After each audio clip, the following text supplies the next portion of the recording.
tonight. I was going to do like the happy dance. Oh, yeah. But, oh, love this. So, hello, welcome. I'm Joanne Perizzo. I'm the director here. On behalf of Goodrich Memorial Library, welcome to our snapshot event. Robert Frost, Light and Dark, with actor J.T. Turner. Now, Snapshot is a Vermont Humanities weekly live-streamed program that hosts a variety of speakers at public libraries each year. We extend our thanks to our partners at Vermont Humanities and our Jacob.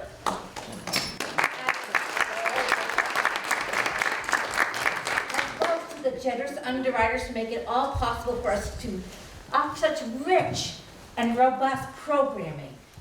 The sponsor of the entire Snapshot season is Vermont Department of Libraries, the Institute of Museums and Libraries, and the Alma Gibbs Donchen Foundation. I hope I'm pronouncing that correctly.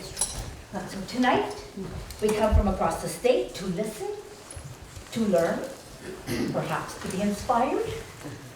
Before we begin, let's see, I don't really have any house. Oh, no, I want to tell you about the next program. The next Snapshot event is on December 4th at 2 p.m., hosted by the Rutland Free Library. And the program is 50 years that transformed Vermont with journalist Chris Graff.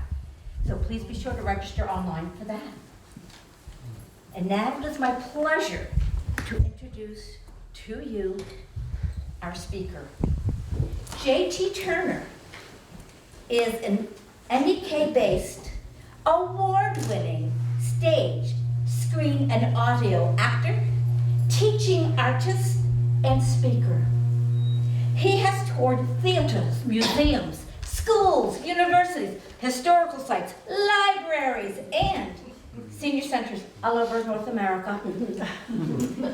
With his original one-man shows, including Robert Frost, Light and Dark, The Adventures of Benjamin Franklin, Shakespeare's Ghost, A Visit with C.S. Lewis, Charles Dickens in A Christmas Carol, John Muir, Father of America's Parks, Washington Irving in The Legend of Sleepy Hollow, A Visit with John Steinbeck, and Fitzgerald and Gatsby, as well as storytelling, mindful movement, and theater education programs. And now, without further ado, timing is everything, is it not? Hello, welcome. We're just getting chairs out just for you, because we do. And now, Robert Frost, Light and Dark.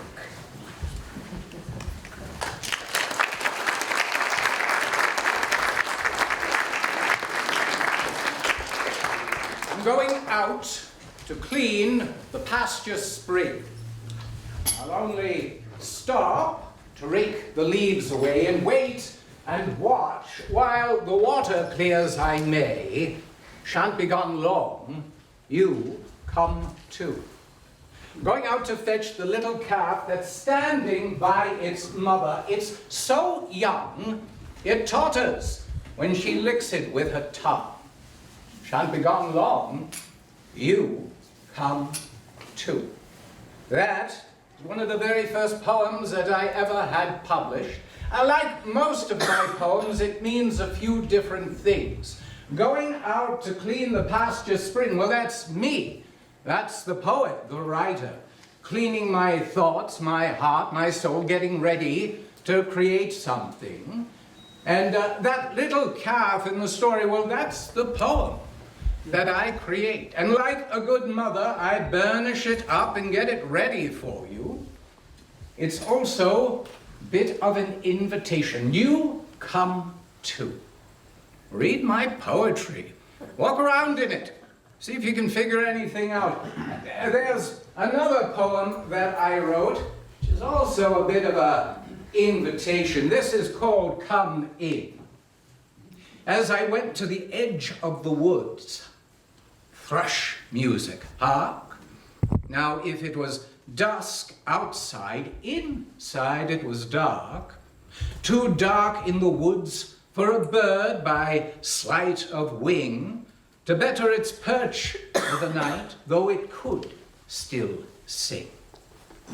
The last light of the sun that had died in the west still lived for one more song. Far in the pillared dark, thrush music went almost like a call to come in to the dark and lament. Ha! But no, I was out for stars. I would not come in, I meant, not even if asked, and I hadn't been. Oh, but that's a different sort of invitation. Those woods, well, those are the dark woods. That's death. That's the other side. You and I aren't interested in that this evening. No, we are out for stars, those thousands of points of light that guide us on our way. Nice to see you all. Thank you so much for coming here this evening to the cabin. I usually hold court at the Bread Loaf School, which, he said modestly, I helped to found. But Kay, my secretary, said it would be all right if we met here tonight. Some of you know my wife, Eleanor, passed on a couple of years ago. And not so long ago, I had another loss in my life. Anyway, I thought I'd putt around the cabin for a bit. I'm going to buy a place down in Cambridge, Massachusetts. I'm going to keep the cabin, but anyway, Kay said it would be all right if we met here this evening, and Kay is always right. Now that my Eleanor is gone, she is quite the muse to me, and a miracle worker, manages to get me where I'm supposed to be, occasionally on time. Kay asked me what we should call our little chat this evening. That's a really hard question. All the really good titles were taken up by those magazine fellows writing about me. Frost in the morning, frost in the afternoon, frost at night, frost heaves.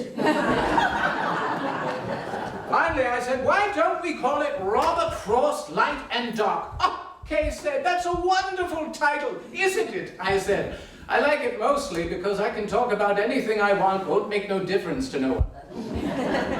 But I thought you and I might have a little bit of a look at some of my poetry, and I'll tell you a bit about my life. Now, you're going to have to excuse me if I seem to brag a bit about my poetry.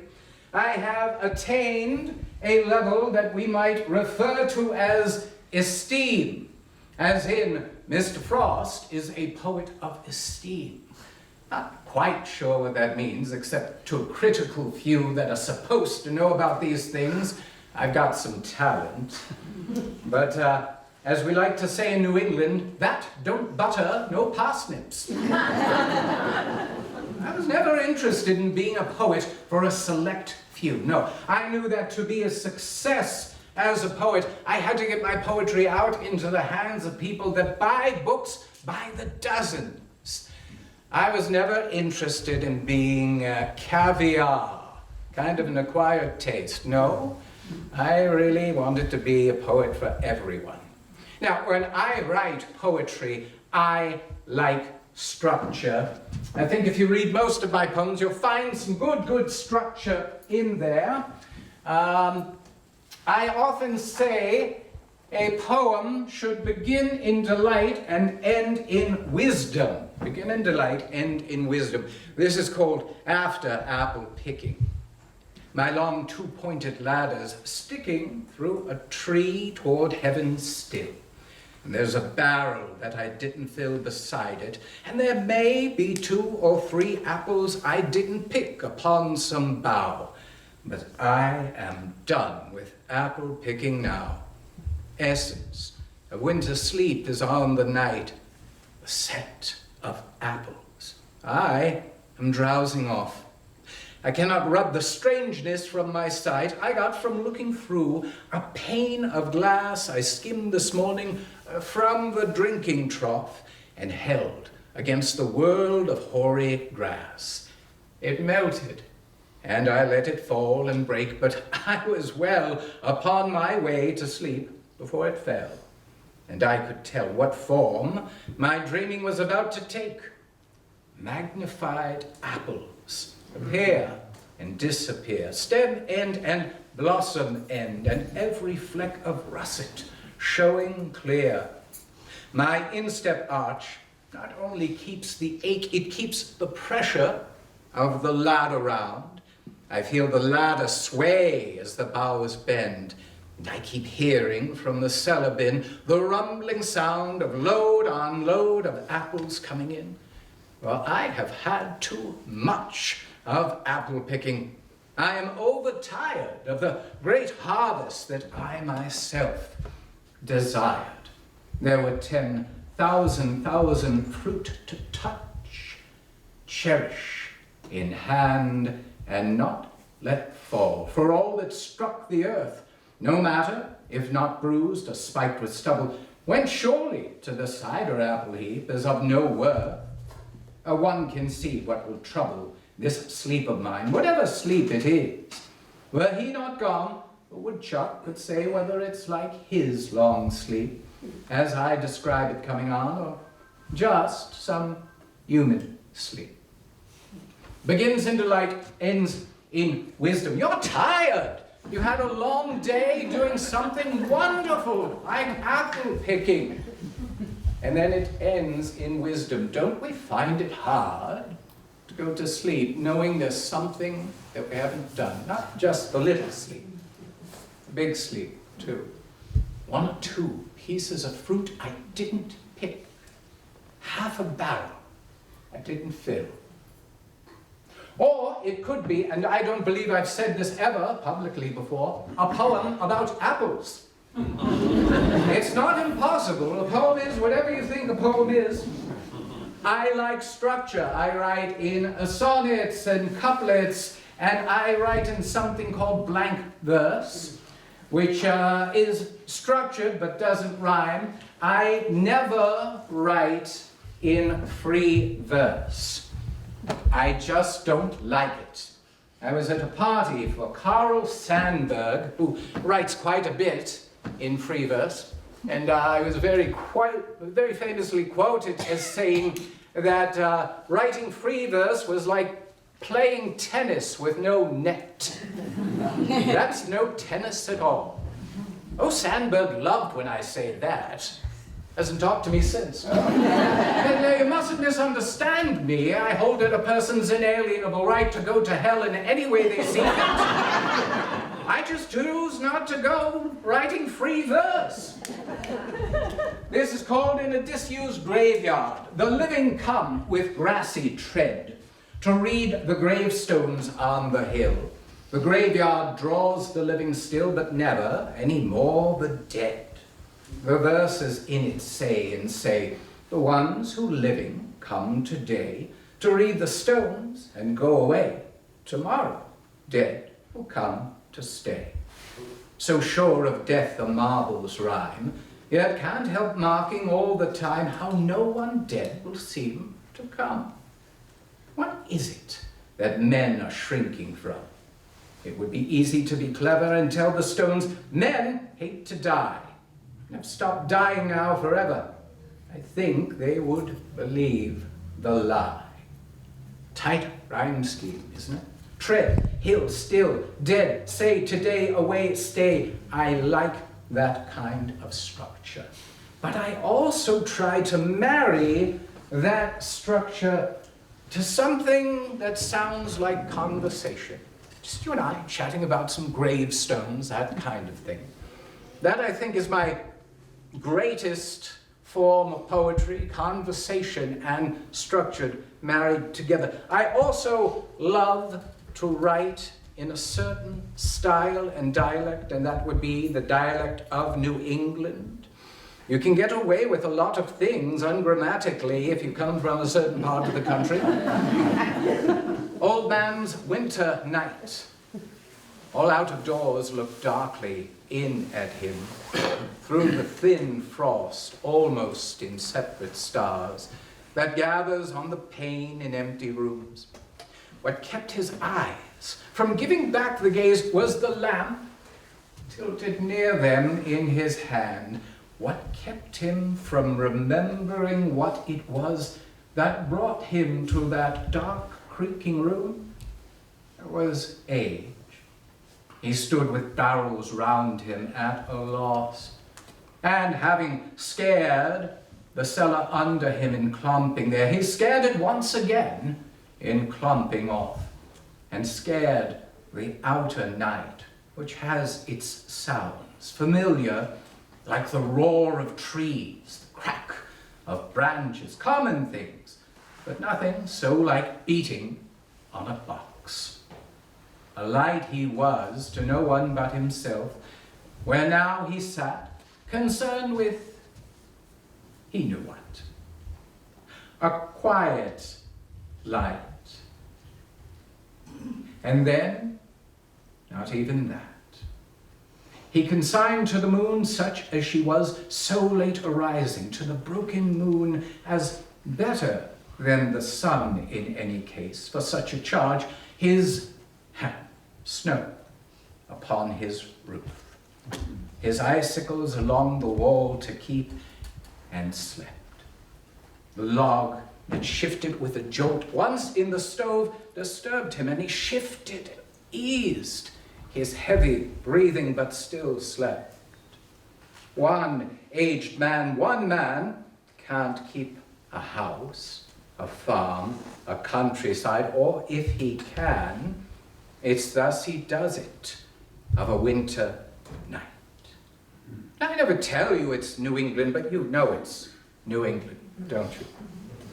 I am known as New England's poet, very proud and honored to be thought of as New England's poet. I was born in California, San Francisco. My parents were teachers. They moved there. They had myself, my sister, Jeannie. My father was a bit of a newspaper man. I know San Francisco like I know my own face. You always know the place you come from, don't you? The dust blowing in from out of town, except where the sea mist lays it down. And I was one of the children told some of that dust was made of gold.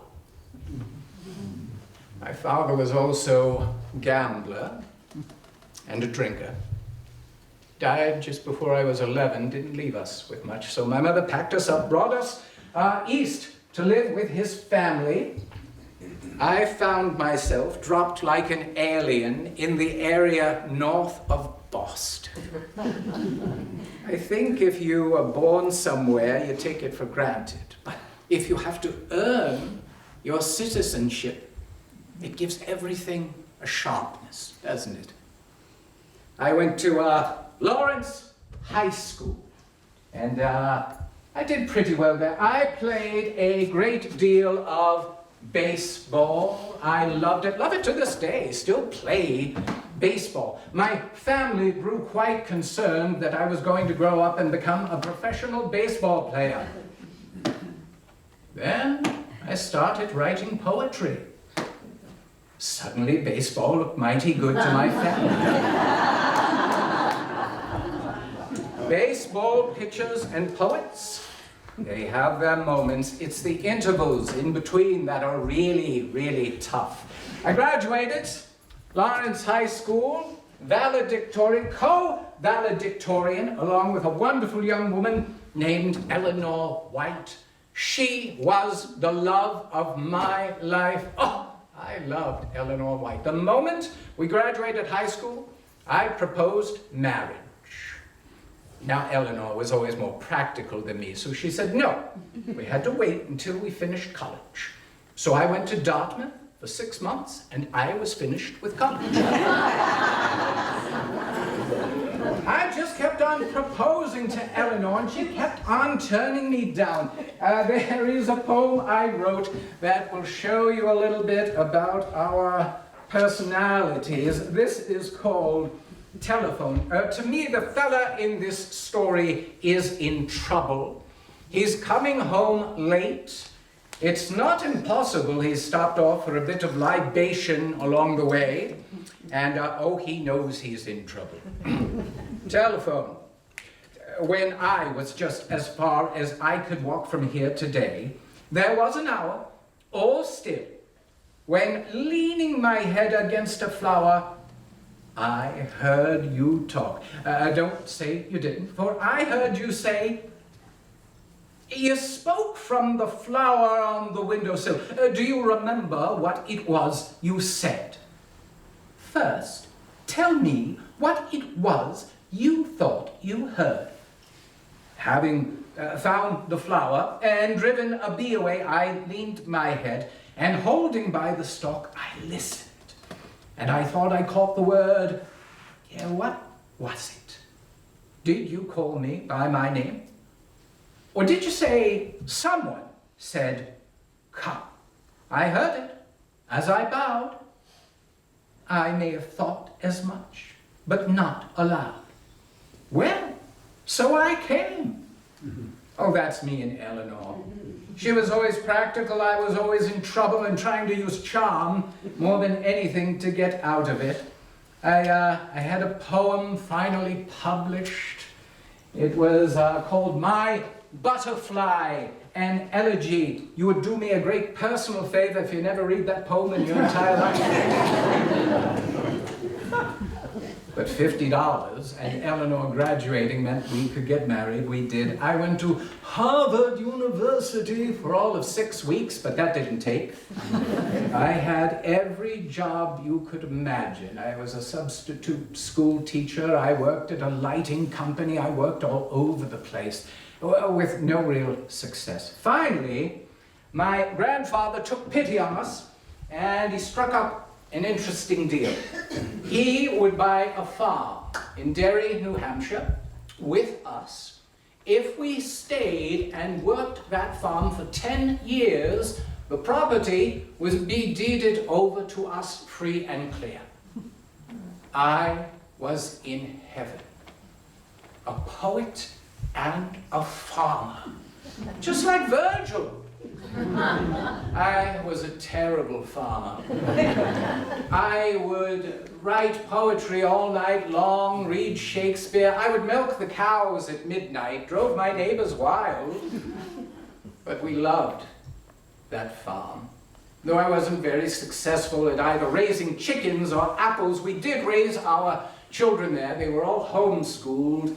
Eleanor and I taught them. We had all these adventures. Something about those 10 years on that farm in Derry, New Hampshire, made me a poet. Most of the poetry that you find in my first 3-4 books of poetry were inspired or written right there on that farm. And I was inspired by all kinds of things, simple things that I would look around, but to me, they were an inspiration for poetry. This is called birches. When I see birches bend to left and right across the lines of straighter, darker trees, I like to think some boy's been swinging them. But swinging doesn't bend them down to stay, as ice storms do. Well, often you must have seen them, loaded with ice a sunny winter morning after a rain. They click upon themselves as the breeze rises and turn many-colored as the stir cracks and crazes their enamel. Soon, the sun's warmth makes them shed crystal shells, shattering and avalanching on the snow crust. Such heaps of broken glass to sweep away, you'd think that the inner dome of heaven had fallen. They're dragged to the withered bracken by the load, and they seem not to break, though once they are bowed so low for long, they never right themselves. You may see their trunks arching in the woods years afterwards, trailing their leaves on the ground like girls on hands and knees that throw their hair before their heads to dry them in the sun. But I was going to say, when truth broke in with all her matter of fact about the ice storm, I should prefer to have some boy bend them as he went out and in to fetch the cows. Some boy too far from town to learn baseball, whose only play was what he found himself, summer or winter, could play alone. One by one, he subdued his father's trees by riding them down over and over again until he took the stiffness out of them. And not one but hung limp, not one was left for him to conquer. He learned all there was to learn about not launching out too soon, and so not carrying the tree away clear from the ground. He always kept his poise to the top branches, climbing carefully, with the same pains you use to fill a cup up to the brim and even above the brim. Then he flung outward, feet first, with a swish, kicking his way down through the air to the ground. So was I once myself a swinger of birches, and so I dream of going back to be. It's when I am weary of considerations, and life is too much like a pathless wood, where your face burns and tickles with cobwebs broken across it, and one eye is weeping from the twigs having lashed across it open. I'd like to get away from earth a while, and then come back to it and begin over. May no fate willfully misunderstand and half grant what I wish and snatch me away not to return. Earth is the right place for love. I don't know where it's likely to go better. I'd like to go by climbing a birch tree and climb black branches up a snow-white trunk toward heaven till the tree could bear no more, but dipped its top and set me down again. That would be good, both the coming and the going. One could do worse and be a swinger of birches. I suppose it's a little bit about imagination and life and getting older and wishing that you had all your knowledge, but none of the foolishness, perhaps.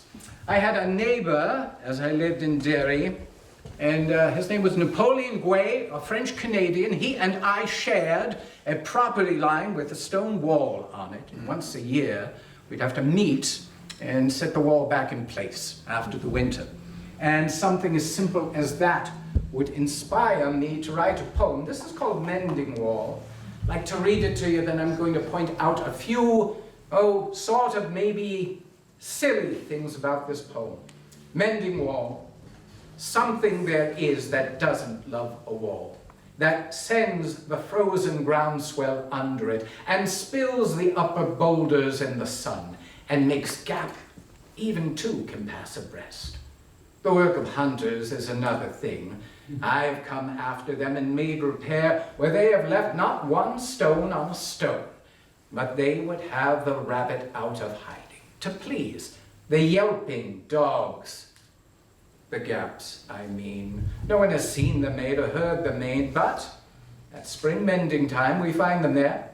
I let my neighbor know beyond the hill, and on a day we meet to walk the line and set the wall between us once again. Keep the wall between us as we go to each the boulders that have fallen to each, and some are loaves and some so nearly balls we have to use a spell to make them balance. Stay where you are until our backs are turned. Oh, it's just another kind of outdoor game, One on a side comes to Littlemore. There, where it is, we do not need the wall. He is all pine, and I am apple orchard. My apple trees will never get across and eat the cones under his pines, I tell him. He only says, good fences make good neighbors. Spring is the mischief in me, and I wonder if I could put a notion in his head. Oh, why do they make good neighbors? Isn't it where there are cows, but there are no cows? Before I built a wall, I'd ask to know what I was walling out or walling in, and to whom I was like to give offense. Something there is that doesn't love a wall, that wants it down. I could say elves to him, but it isn't elves exactly, and I'd rather he thought it for himself. I see him there, ringing a stone grasped firmly by the top in each hand, like an old stone savage armed. He moves in darkness, as it seems to me, not of woods only, in the shade of trees. He will not go behind his father's saying, and he likes, having thought of it so much, that he says again, good fences make good neighbors. Napoleon Guay, I do not pay him any royalties for that line. Now, I said there's a couple of curious things in this poem. First one is right at the top. Something there is that doesn't love a wall, that sends the frozen ground swell under it, spills the upper boulders in the sun. What could that be? Frost. Frost. I spend the rest of the poem telling you I hate walls. Although people misquote it all the time. It's frost. It's frost. And there is a small, small joke in here that you only get if you read my poem aloud. And let me encourage you always to do that. I write my poetry to be read aloud, not for you to sit there and silently read it. I like your voice piercing the world. The line is simply, before I built a wall, I'd ask to know what I was walling in or walling out, and to whom I was like to give offense, to be offensive. But if you read it aloud, it's offense. I said it was a small joke. How quickly they turn. Well, I sent off poem after poem after poem without much success. One or two published now and again, but we decided we had to change our fortune. I sent 3 poems out to a magazine called The Atlantic. Do you know The Atlantic? Yeah. They wrote me back a lovely rejection letter saying, dear Mr. Frost, we have no room in our magazine for your vigorous verse. Vigorous verse. Now, I like The Atlantic. In fact, I keep a copy of The Atlantic here in the cabin. And if you can't see this particular issue, that's a picture of me on the cover of The Atlantic, and it says, Robert Frost's America. You may wonder how I went from getting rejected to winding up with my face on the front cover. Had enough of Derry, New Hampshire. We decided we needed to change our luck. We would sell the farm. We gathered the children in the kitchen, true story, and we flipped a coin. Heads, we would go to Canada. Tails, we would move to England. It was tails. We packed up everything, sold the farm, went to England. It seemed to work. A publisher agreed to publish my first book of poetry ever. Friends of mine said that it would help if I could get a good review of the book. And there was another poet lived nearby me. His name was Ezra Pound. And I wrote him asking if he could review my book of poetry. He sends me back a postcard, and all it says is, at home, sometimes. I'm standing there and reading this postcard. Eleanor's staring at me in the kitchen, and she said, well, what does he say, Rob? And I say, oh, he wants me to come right over. I go over there. We got on famously. We talked about literature, writers we like, poetry we like. Finally, he asked me for my book of poetry. I didn't have one. It was so new, I didn't even have a copy. The two of us walked down the street to the publishers, get a fresh copy of my book of poetry. Went back to his apartment, and I sat there, horrified, watching him read my book of poetry. He laughed one time. I knew exactly where he was in the book. He closed it and he said, "You don't mind if we like this, do you?" I said, "No, you go ahead and like it all you want." He said, "You had better run along. We are going to review it." I have no idea who we was. It was just the two of us sitting there, but he wrote a wonderful review. The sales did very well. I had a second book published there as well. That did well. About that time, the World War broke out. We packed up the children. We came back to the States. We're in Grand Central Station. Eleanor is over at a magazine rack. She calls me over. She says, "Rob, do you know anything about this?" It's a magazine article saying they're going to publish my poetry in America. Now, we had talked about it, but I had no firm contract. Left the whole family right there at Grand Central Station. Walked down the street to the publisher. I do a lot of that in my life. Walked down the street to the publisher, and sure enough, they published my poetry. We moved to New Hampshire, and I started doing something I call barding. I had 2 books of poetry out, a third came along, a fourth came along, and I went around to different colleges and universities, and I was a poet and a guest lecturer, and I would go to libraries and different places and just talk about the creation of poetry. Barding, like an old-fashioned bard in the Middle Ages going from place to place. And it did fairly well. I was at Tufts University giving commencement, read 3 poems, went over very well. Come off stage, and there's a note for me asking me to drop by the office of the Atlantic.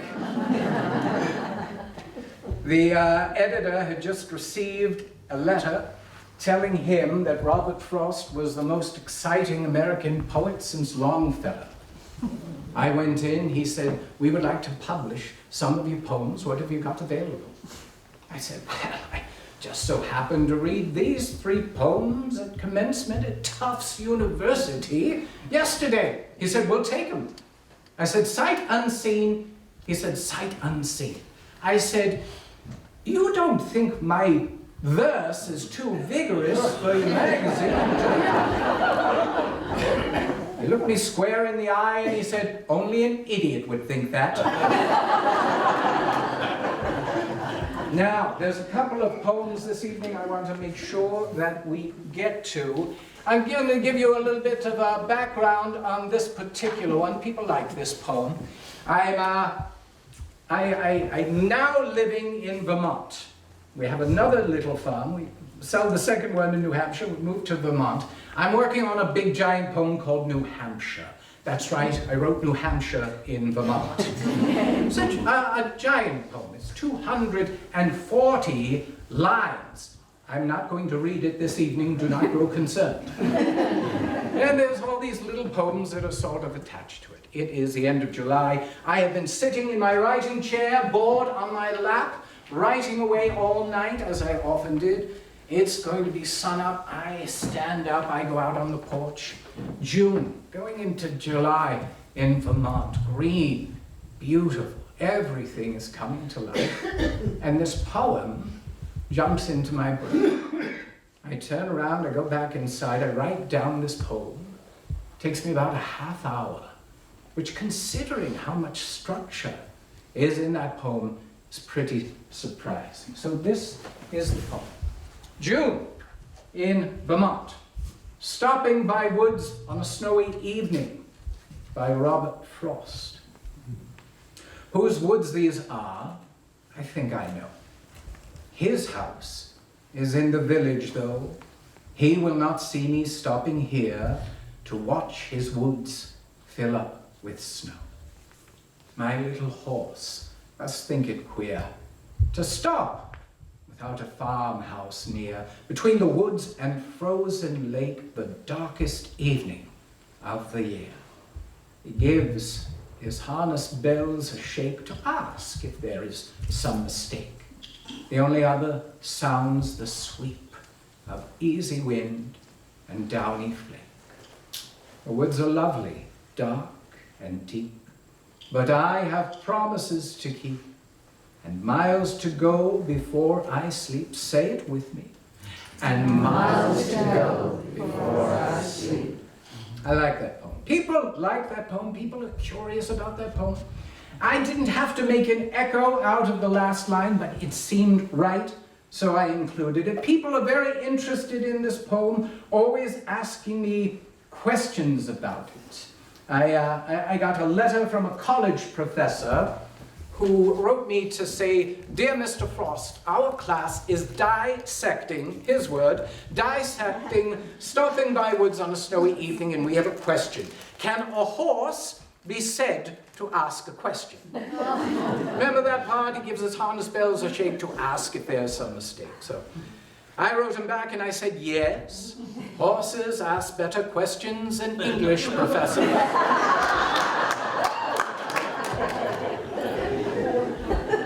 People want to know about the man in this story, as some people think that this is an old rural postal carrier going around place to place.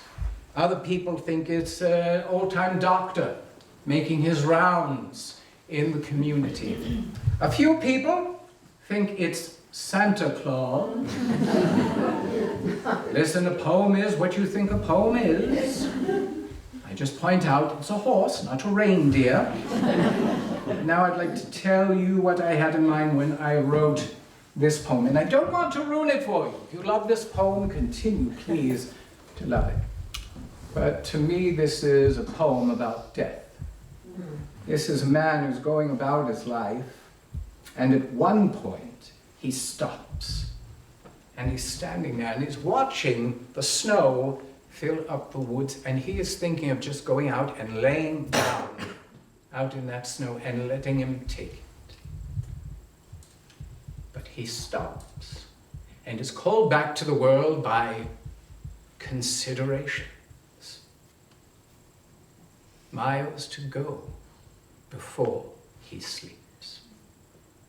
For me, when I write poetry, poetry is a way to express sorrow as well as joy. It's also a way for us to put some order in the chaotic things we find in our lives. I often say, no tears in the writer, no tears on the page, no tears in the reader. And I tell young students, don't shy away from looking at sorrow.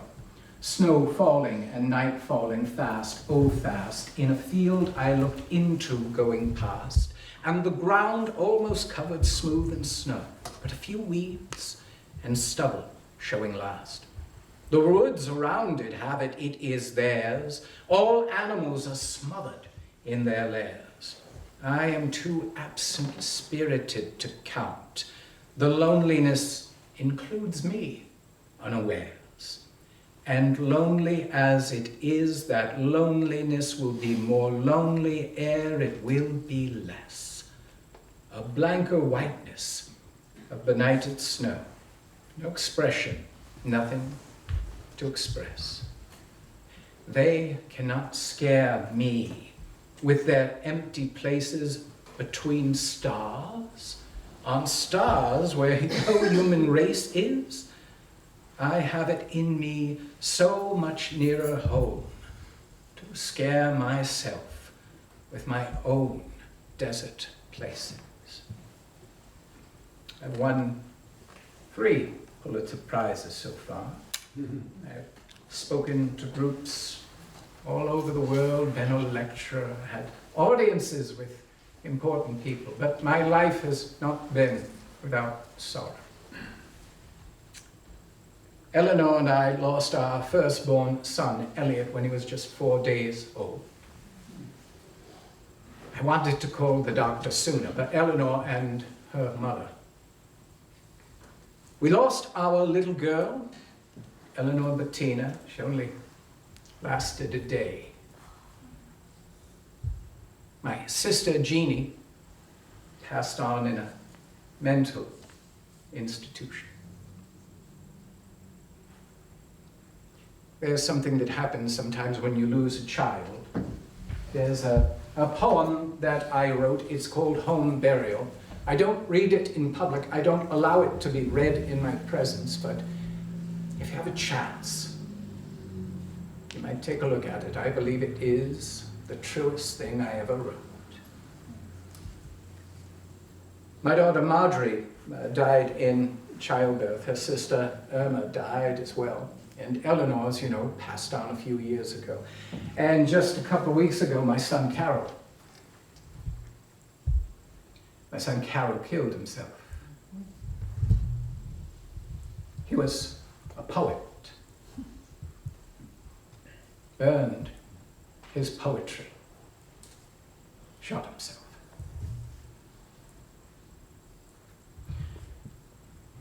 For him, those words were just too lovely. But everything that I know about life could be summed up in 3 words: it goes on. Despite your loss, despite your pain, despite your sorrow, somehow we keep moving ahead as best we can. There's a poem that I wrote called Out, Out. There's a part of it where a young boy dies having lost his hand, a sob. It's terrible. And a part of it says, they listened to his heart, little, less, nothing, and that ended it. No more to build on there, and they, since they were not the ones dead, turned to their affairs. It's not cruelty that makes us go on. It's just that drive of life that keeps us going. Well, before we're out of time, there's a couple more poems I want to be sure to talk to you about. There's one in particular, everybody gets this poem wrong.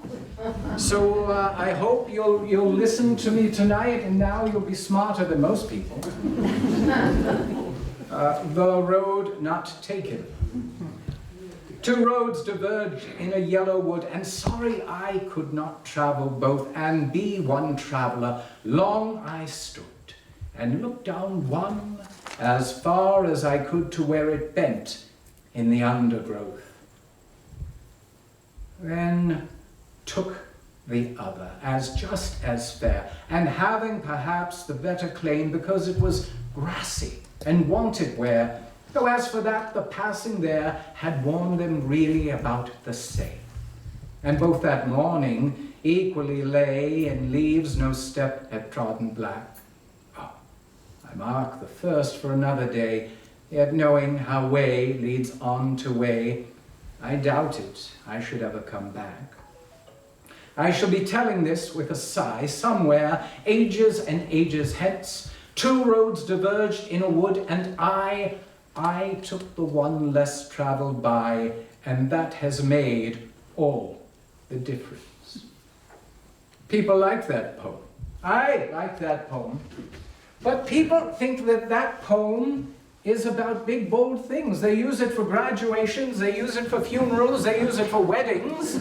They use it everywhere because people think it's about setting out on your own way and thrashing a path through the... That's not what the poem says. Did you hear the poem? It's a poem about small things. The little choices we make in life that make all the difference in the world. Some of you might be sailors or know about sailing. You might know something called a trim tab. It's a little tiny chunk of wood on those big sailing ships. And you turn it, just this little piece of wood, not the sails, not the big wheel, but it changes the trajectory of that ship over time. And that's what this poem is about, small choices that we make in life. Listen, you come out to Robert Frost's cabin to listen to him talk about poetry one night. You meet someone, you invite them out for a cup of coffee. 1 cup of coffee becomes a half a dozen dinners. Before you know it, you have 7.2 children. You're 89 years old and you die in bed orgasmically making love. All because you invited someone for a cup of coffee. What would have happened if I had become a professional baseball player?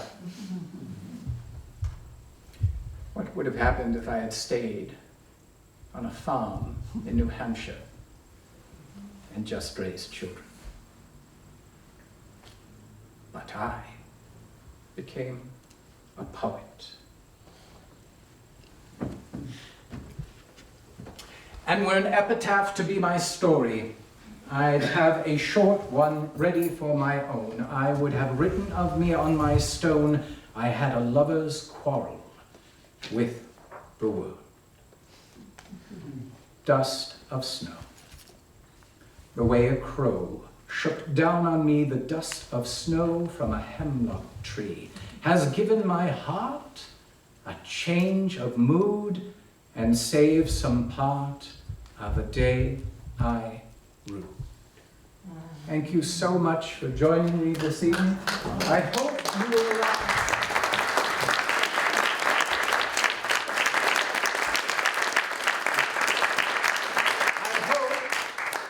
you will keep me in esteem.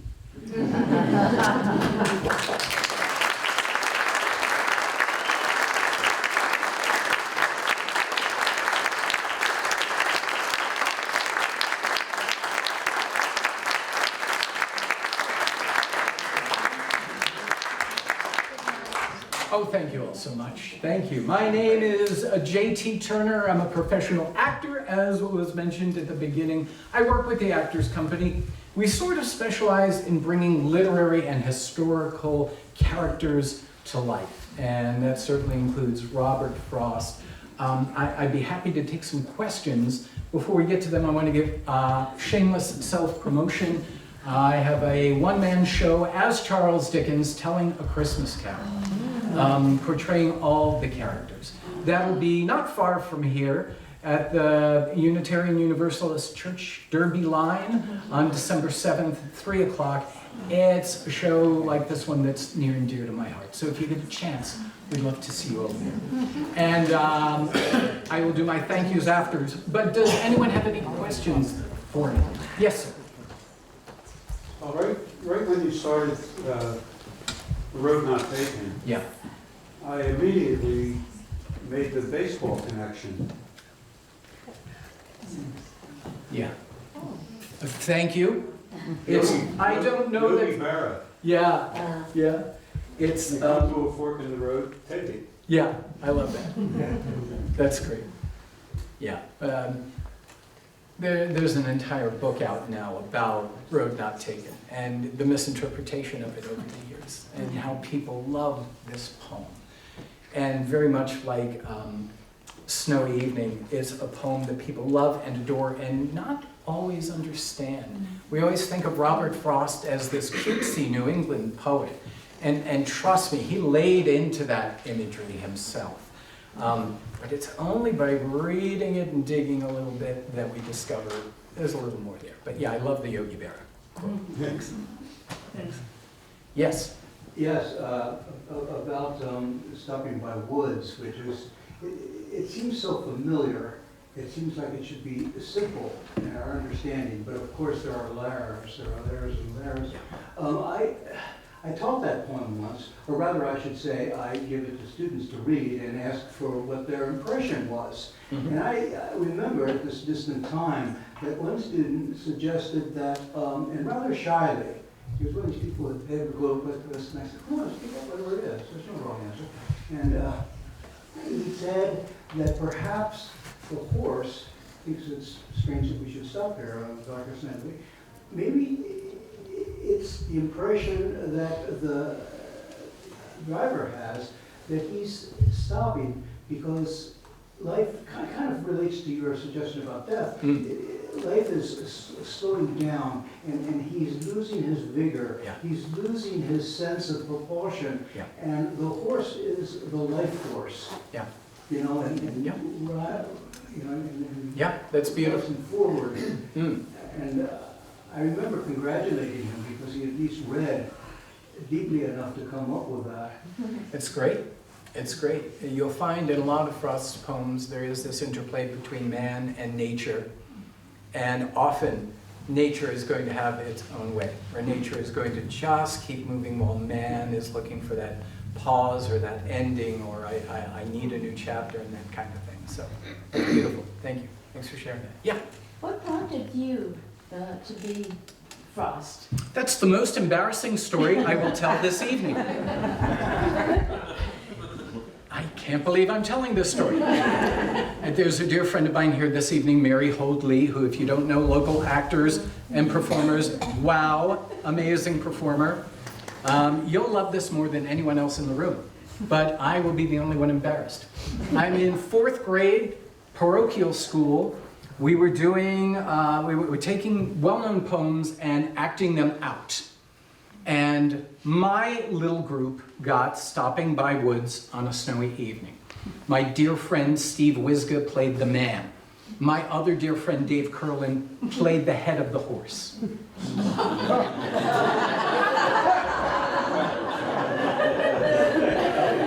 I began my theatrical career as a horse's rear. It's a great question. So Robert Frost has always been my favorite poet. And in reading over his poems, I just enjoyed them so much. And then I began to peel the onion, as they say, and realized there was a lot more there.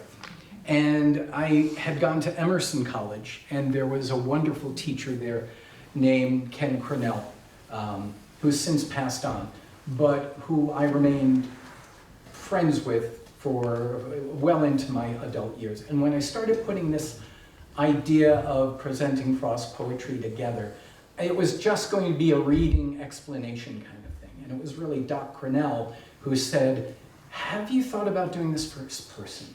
Because the sounds and that sound that Frost has, there's something in that. And Frost himself said, my poetry is meant to be read aloud. And there's something about crawling on the inside of the poet and sharing it that had a lot of appeal for me. So that's sort of the little journey. By the way, if you ever listen to Robert Frost read his own poems, he's terrible. I say that as someone who adores him. But whose woods these are, I think I know. His house is in the village, though he will not see me stopping. It's terrible. And he would be the first one to tell you that he was being terrible when he did it. So I knew I had to make him a little more theatrical. Redeem him. A little more theatrical, yeah. Thank you for sharing. Cheers. Thank you. Yes? Given your research for the character, what's your sense of Frost's impression of his son's poetry? He liked Carol's poetry a lot and tried to encourage Carol as much as he could. Frost saw the depression there. Frost himself suffered from depression.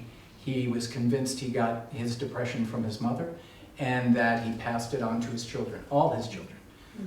Irma, as well, wound up being institutionalized, another one of his children at one point.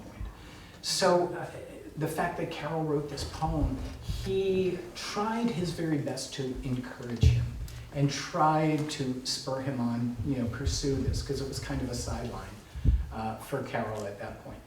But it just wasn't enough. And Carol had Frost's grandchild by that point, and left, the entire family behind. It was a terrible shock. Yeah. Yes? So could you say maybe another word about how Frost continued to go on in his life with all of his losses and the suffering that, sometimes those who suffer most maybe have the most to give? Is that kind of how his life revolved? I don't think there's any question, and even he would say this, that part of the fuel of his writing was the pain he had in other areas of his life. And you read these poems and they're about azaleas and trees and this and that, but then every once in a while you'll come across a poem like The Vanishing Red or something like that, or Death of a Hired Hand, those kinds of things.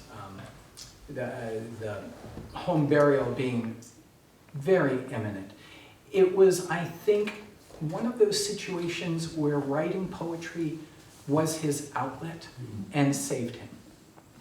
And had he not become a successful poet, I don't know what would have happened.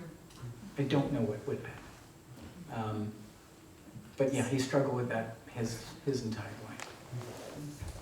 Any other questions? So far, close to the stage is doing great. You in the back. Come on, people, wake up. Any other questions? Yes. I can't resist just emphasizing the point you just made with the poem Reluctance, where he starts off and he's on a walk, the last walk of the year, and his winter's ensuing. Yeah. And then the last stanza, he brings it all around to the heart of a man who is ever less than a tree, seemed to go and drift. Yeah. You know, with the grace to reason about accepting. Yeah, it's really astounding the fact that he wrote it so quickly. He often said that it just jumped into his brain. That's the way he phrased it, almost fully formed. And if you read it, you know, now you know, Frost likes structure as a poet. I'm going to mess this up. It's written in quad something or other. There's 4 beats. For those of you that are really geeks, if you know the song Hernando's Hideaway from the movie musical, it fits perfectly because of the way he built it. Whose woods these are, I think I know. His house is in the village. In a half hour he writes this. In perfect structure. It's phenomenal. But there's all kinds of allusions within that poem to thinking about death and being called back from it. He made no bones about the fact that had occurred to him within his life. Whose woods these are, I think I know. His house is in the village, though. He's probably talking about church. He's talking about this is God's land, God's creation. His house is in the village, though. If I die here, does God see my death? Is it then a sin? And we could go on for days about that. And we won't. You have been an amazing audience. I have to thank Jacob and Vermont Humanities so much for bringing me in.